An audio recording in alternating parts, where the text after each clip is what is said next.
Hola amigos, que la paz del Señor esté siempre en sus hogares. José Moreno, servidor del Eterno y también de su pueblo. En esta ocasión estaremos estudiando el capítulo 16 de Apocalipsis. Sí, el Armagedón. ¡Wow! ¡Qué impresión! ¿Qué idea tienes tú acerca del Armagedón? Hoy estaremos clarificando algunos conceptos para hacerlo más sencillo, más claro y sobre todo saber la esperanza que tenemos de esta referencia bíblica. Pero antes es importante que te recuerde que la porción de esta semana lleva por nombre Vayigash y abarca Génesis capítulos 44 al 47. En esta porción se nos narra, por ejemplo, cuando Judá, uno de los 12 patriarcas, se acerca a José, a quien no sabía que era su hermano, pensaba que era el príncipe de Egipto, y se acerca con mucho respeto y le llama Señor. ¿Para qué? Para ofrecerse como esclavo a cambio de Benjamín, el hermano más pequeño de ambos. Es en ese momento cuando José se ve fuertemente, profundamente conmovido. No aguanta más y se pone a llorar. Es el momento en el que se revela a sus hermanos. Y te invito a que veas esta secuencia de hechos en Génesis capítulos 42 al 45. Dice ahí 42:24. Y se apartó José de ellos y lloró. En el 43:30 dice, entonces José se apresuró porque se conmovieron sus entrañas a causa de su hermano y buscó dónde llorar y entró en su cámara y lloró allí. Y finalmente el 45:2 dice, entonces se dio a llorar a gritos y oyeron los egipcios. En estos estudios hemos estado viendo cómo el Señor nos narra lo que va a suceder en el futuro, pero desde el principio. Y es que esta conmoción que tuvo José allá en el tiempo de los patriarcas es la que tuvo Jesús. Sí, nuestro Salvador, el Mesías, también cuando vino por primera vez a esta tierra.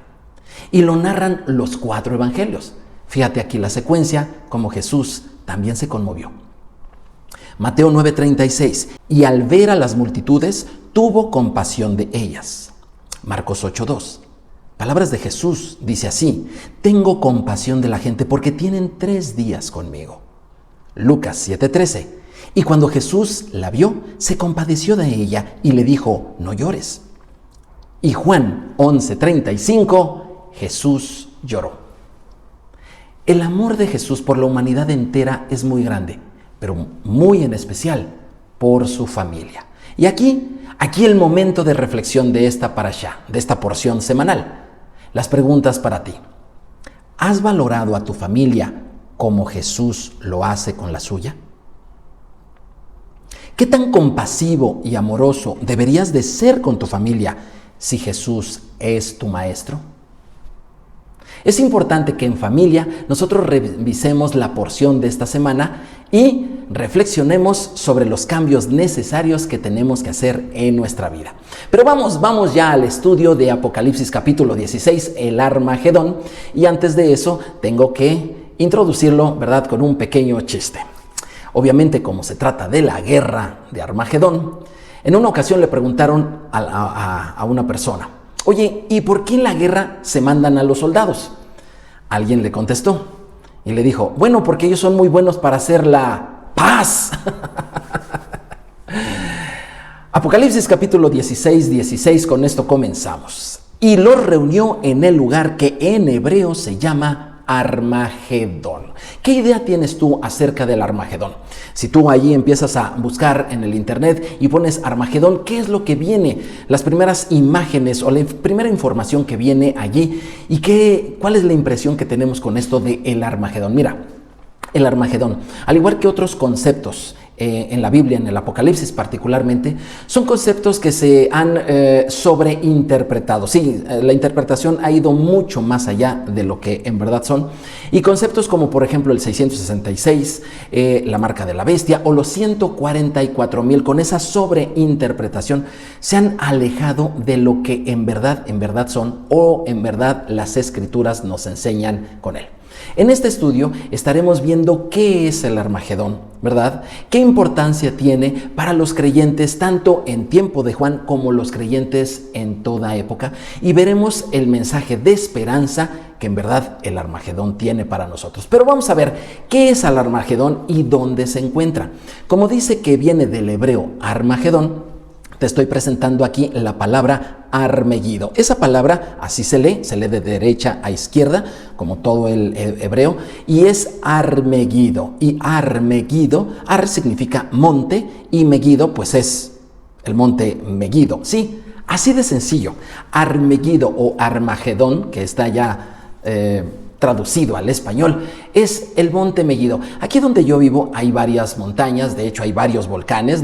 El territorio donde yo estoy está delimitado por 4 de ellos y simple y sencillamente los conocemos por su nombre, igual de la misma manera que el apóstol Juan, un judío del primer siglo, le resultó verdaderamente fácil conocer el Armegido, ¿sí? ¿A qué se refería? Y el por qué, él vio el por qué. Ese lugar en Israel será tan crucial y tan importante para el final de los tiempos.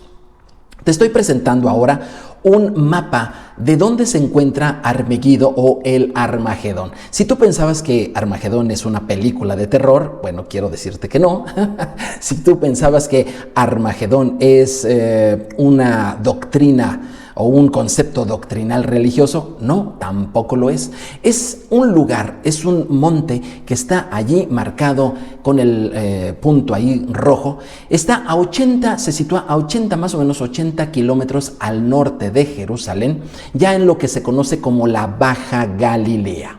Ese lugar está entre planicies y es un lugar que al visitante le presenta un panorama hermoso, en especial para ver el Valle de Jezreel, que te presentaré la imagen más adelante. Pero, ¿qué ha ocurrido? ¿Qué ha ocurrido allí en la historia en Armagedón? Bueno, pues obviamente es un lugar de guerra, es un lugar militar, es un lugar estratégico donde el rey Salomón estableció la más importante de sus fortalezas militares.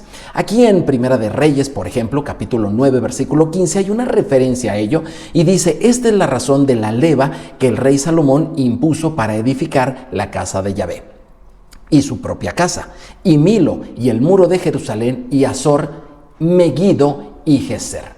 Efectivamente, es un lugar de suma importancia que el rey Salomón, el hombre más sabio de la historia, después de Jesús, obviamente, pero también que él tomó en cuenta ese lugar para una estrategia militar. ¿Por qué? ¿Qué ha ocurrido en Armagedón o Armegido? ¿Qué ha ocurrido allí en el Valle de Jezreel? Bueno, en la historia, y también hay referencias bíblicas, por ahí en los siglos XV y VI antes de Cristo, se presentaron batallas muy importantes y importantes reyes fueron vencidos allí por Israel. Uno de ellos, por ejemplo, el faraón, sí, el rey de Egipto en aquellos días fue vencido allí. Pero ¿qué es lo que buscaba los gobiernos de aquel tiempo con ese lugar es un lugar hermoso, es un lugar muy bonito allí en la Baja Galilea? ¿Qué es lo que buscaban? Bueno, lo que pasa es que geográficamente el Valle de Jezreel, y que está ahí junto el Armagedón, es el lugar perfecto para el traslado entre Oriente y Occidente de mercancías, de personas, de ejércitos. Se tenía la idea que quien controlara ese lugar, por eso le llamó tanto la atención a Salomón y por eso le benefició tanto esa fortaleza allí, quien controlara ese lugar tendría control sobre el comercio, tendría control sobre la política, tendría control sobre la guerra, no solamente en la región, sino en el mundo entero. Ahora estás viendo por qué el apóstol Juan estuvo claro en que ese era el lugar que el Señor Jesús, Yeshua, elegiría para el desenlace final en contra de también sus enemigos. Quien controlara ese lugar, controlaría al mundo. ¡Wow! ¡Qué interesante! Te estoy presentando ahora sí, esto es el Armagedón. Como te dije, no es una película, aunque hay una película que lleva ese nombre, no es una doctrina religiosa, aunque hay muchas doctrinas que hablan de él. El Armagedón es este monte que te estoy presentando. Es una especie de cono que está truncado y que la parte de arriba es casi una planicie. Todo eso que tú ves allí son las ruinas de la fortaleza que Salomón tuvo allí, una fortaleza militar. Y hay un museo de sitio muy interesante que te presenta las cosas que allí tuvo el rey Salomón, los caballos que tuvo, los escudos y todas las cosas que él tuvo para poder controlar precisamente ese estratégico lugar. Ahí tienes, ese es el Armagedón. Ahora vamos a ver por qué el Apocalipsis lo menciona y qué conexión tiene con el Éxodo. ¿Sale? Éxodo 6:1 dice así: Yahvé respondió a Moisés: ahora verás lo que yo haré a Faraón, porque con mano fuerte los dejará ir y con mano fuerte los echará de su tierra. En el Éxodo nosotros podemos ver que había una historia que involucra no solamente a la nación de Israel, sino al mundo entero. La lucha de los esclavos que necesitan ser liberados y que no pueden por sí mismos. Necesitan la intervención de Dios para ello, a través de un líder especial, que en aquel tiempo fue Moisés, pero que en el tiempo futuro será nuestro Señor Jesús. De la misma manera, los esclavos de este mundo, pero ya no de Egipto, sino esclavos de otro tipo de enemigos, esclavos del pecado, esclavos de la maldad, esclavos del rencor, esclavos de la ira, la violencia y todo tipo de maldad, necesitan ser liberados. Y ahora no será de Egipto, sino del mundo entero. Por eso es tan importante que nosotros, al leer Apocalipsis, los capítulos 14, 15, 16, 17 y 18, veamos la historia que hay en el Éxodo, en la liberación de Israel. Otra escritura más que nos provee información, Éxodo 7:3 dice así: y yo endureceré el corazón de Faraón y multiplicaré en la tierra de Egipto mis señales y mis maravillas. Lo segundo que tenemos que tener en cuenta al leer Apocalipsis capítulo 16 es que así como fue la redención inicial en tiempos de Moisés, así será la redención final en tiempos de Yeshua, en tiempos de Jesucristo, donde el Señor, de la misma manera que hizo maravillas y prodigios en Egipto, ahora las hará en todo el mundo. Y tú dirás, ¿qué tipo de maravillas son esas? Bueno, cuando leemos el Éxodo nos damos cuenta que hubo 10 plagas, sí, 10 cataclismos, es decir, fenómenos en la naturaleza que desquiciaron por completo todos los sistemas de la humanidad en ese momento. Es decir, para decirlo de una manera más clara, las plagas que hubo en Egipto se repetirán, pero ahora en el mundo entero. Esto lo hará el Señor. Vamos a ver Apocalipsis capítulo 16 y verás cómo estas plagas están presentes.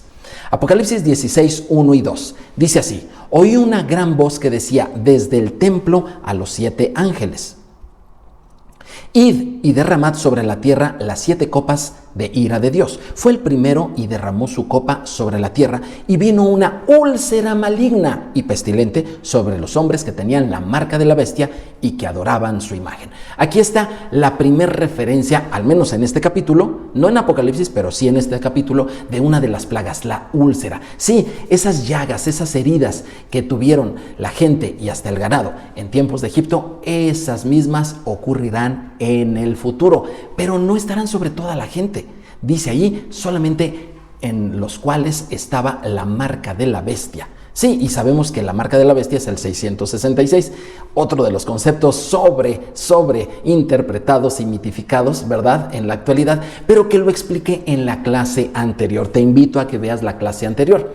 Aquí solamente te daré el resumen de que esa marca de la bestia, ese 666, es el corazón terco del ser humano que no admite el gobierno de Dios sobre sí mismo. O dicho de manera más sencilla, la marca de la bestia es la rebeldía en todo aquel que se niega a obedecer los mandamientos prescritos en la palabra de Dios. Sigamos viendo estas plagas en Apocalipsis 16 que nos llevan en la memoria a Éxodo, a la liberación del pueblo de Israel. Apocalipsis 16, 3, 4 dice así: el segundo ángel derramó su copa sobre el mar, y éste se convirtió en sangre, como de muerto, y murió todo ser vivo que había en el mar. El tercer ángel derramó su copa sobre los ríos y sobre las fuentes de las aguas, y se convirtieron en sangre. Aquí tenemos otra referencia al Éxodo. El agua se convierte en sangre. Avanzamos. Apocalipsis capítulo 16, pero ahora el versículo 10 dice así: el quinto ángel derramó su copa sobre el trono de la bestia y su reino se cubrió de tinieblas y mordían de dolor sus lenguas. Aquí estoy a más específico, la plaga sobre el reino de la bestia. Es decir, las plagas que hubo en Egipto, sí, mis amados, en la historia, no fueron plagas que azotaron al pueblo de Israel. Si tú quieres revisar lo que hubo en aquel tiempo, verás cómo el pueblo de Israel fue librado de todas esas plagas. De la misma manera, y esto nos da una gran confianza, de la misma manera como Dios lo hizo en el pasado, lo hará en el futuro. Y el pueblo de Dios, aquellos que no tengamos la marca de la bestia, ¿verdad? Aquellos que no nos rehusemos a obedecer los mandamientos en la palabra de Dios, aquellos que sí tengamos el sello de Dios, ¿verdad? La marca, la característica del Mesías obediente a la palabra del Señor. Esos seremos librados de todas esas plagas, como la de las úlceras, como la de la sangre, el agua que se convierte en sangre, o también esta que acabamos de ver acerca de las tinieblas, es decir, vivir en completa obscuridad. Apocalipsis 16, en el versículo 21, menciona otra más y dice: y cayó del cielo sobre los hombres un enorme granizo, como del peso de un talento, y los hombres blasfemaron contra Dios por la plaga del granizo, porque su plaga fue sobremanera grande. De manera muy grande fue esa plaga. El capítulo 16 no menciona todas las plagas de Egipto, ¿sí? Todas las 10 plagas, pero la profecía en general de Apocalipsis sí lo hace. Y si tú me quieres preguntar dónde están esas 10 plagas, bueno, te estoy presentando en este momento una tabla en la cual yo te invito a que tú revises, estudies y te des cuenta por ti mismo que lo que Dios hizo en el pasado es exactamente lo que volverá a hacer en el futuro. Y esto no por otra cosa, sino para que tengamos confianza y paz. Aquí en esta tabla tú puedes ver las 10 plagas que hubo en Egipto. Te las mencionaré de corrido: la sangre, las ranas, los piojos, moscas, la enfermedad, o es decir, la muerte, la mortandad, las úlceras, granizo, langostas, tinieblas y finalmente la muerte del primogénito. Ahí están los capítulos del Éxodo en los cuales es narradas la situación de estas plagas, y en Apocalipsis están las referencias a cada una de ellas, ¿sí? Finalmente, la muerte de los primogénitos en Apocalipsis se refiere a la muerte de los ejércitos, los capitanes, los principales, los que estuvieron al lado de la bestia, del falso profeta y del anticristo peleando contra Dios. Allí se ve como la muerte de sus, por decirlo así, primogénitos está narrada en el Apocalipsis. Pero fíjate que no solamente las plagas del Éxodo, de la antigüedad, estarán presentes en el futuro, sino también la actitud que tuvo Faraón ante esas plagas se repetirá, pero ahora ya no en Faraón, sino en toda la gente que no decidió entregar su vida al Señor y decidió no obedecer la palabra del Señor. Fíjate lo que dice aquí Apocalipsis 16, 9 y el 11 también. Dice: y los hombres se quemaron con el gran calor y blasfemaron el nombre de Dios, que tiene poder sobre estas plagas, y no se arrepintieron para darle gloria. Y el versículo 11 dice: y blasfemaron contra el Dios del cielo por sus dolores y por sus úlceras, y no se arrepintieron de sus obras. Efectivamente, la misma necedad que tuvo el faraón en el pasado, la tendrá toda gente, todas las personas que decidieron, te repito, no creer en el Señor Jesús, como lo vimos en la clase pasada, y decidieron no obedecer los sencillos, claros y hasta fáciles mandamientos que están en la palabra de Dios. Si tú quieres saber cuáles son los mandamientos, pues son los mandamientos que dio en el Éxodo. Esos mismos que están vigentes, esos mismos son los que servirán al final para saber si una persona tiene o no la marca de Dios, o tiene o no la marca de la bestia. Solamente esas dos marcas hay. ¿Cuál de las marcas estás eligiendo tú en este momento? Te invito a que revises estos estudios y creamos en el Señor Jesús y obedezcamos su palabra. Aún con todo y esto, con que las guerras, obviamente todas las guerras son eventos fuertes y no son deseables, el Señor espera con ansia ese momento de la batalla del Armagedón, ese momento para enfrentar a sus enemigos. Y si el éxodo fue de dimensiones fuertes que hasta el día de hoy, más de 3000 años después, conocemos su historia, la redención final y la guerra que tendrá lugar allí en Armagedón será la más grande de todas las batallas y verdaderamente también será la más sangrienta y la más violenta. Y tú dirás, pero ¿por qué el Señor nos quiere mencionar acerca de eso? ¿Por qué nos quiere avisar de ese momento tan fuerte, tan duro, tan no deseable como es la guerra? Bueno, lo que pasa es que el Señor está viendo algo que en Apocalipsis, en capítulo 16, no podemos ver, pero si nosotros acudiéramos al Armegido, es decir, al Armagedón, en estos días, si lo visitáramos, podríamos ver un poco de lo que el Señor está viendo y cuál es su motivación. Ha llegado el momento en que te presente ya no el monte de Armegido, sino lo que se ve desde allí. Esta imagen que te estoy presentando es el hermoso valle de Jezreel visto desde el Armagedón.